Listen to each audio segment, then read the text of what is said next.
All of these people have something in common. None of them are aware of it yet, but they soon will be. As they go about their daily chores, they have no idea what's about to happen. They have no way of knowing that every one of them will be dead by the end of the day.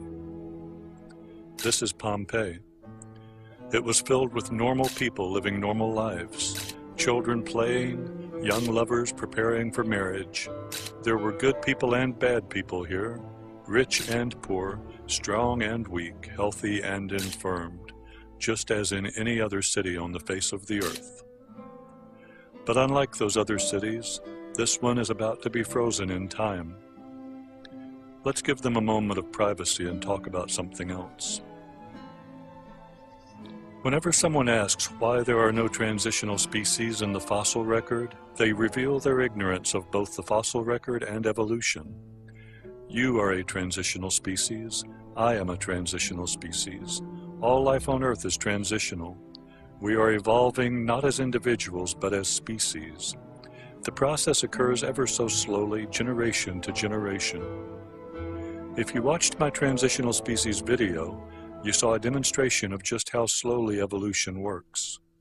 The change is so slight that in 1,000 generations there is no visible indication that any real change has occurred at all.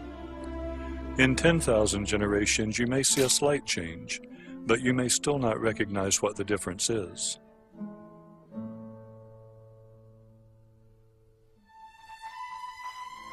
"100,000 generations. Now you're starting to notice the difference, but only if you have a snapshot of what the species looked like at generation 1.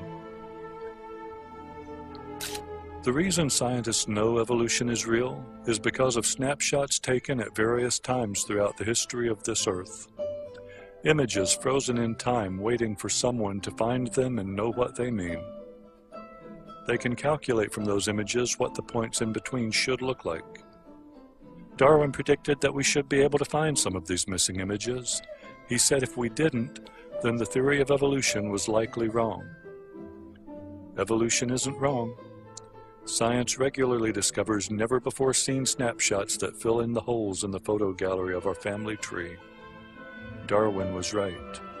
But we will never fill every hole, because there must be a snapshot of a moment for us to know what that moment looked like. And it takes unusual circumstances to create them. Snapshots do not form easily. Some ways they form are by being trapped in mud flows, frozen in ice, or buried beneath volcanic ash. Did they know what was going to happen? Did they know the end was near? When it finally came, it happened so fast, they never had a chance. We know so much about them now, the young and the old, the rich and the poor. They had families, friends, and lovers. There were both good and bad people there, just like in any other city in the world.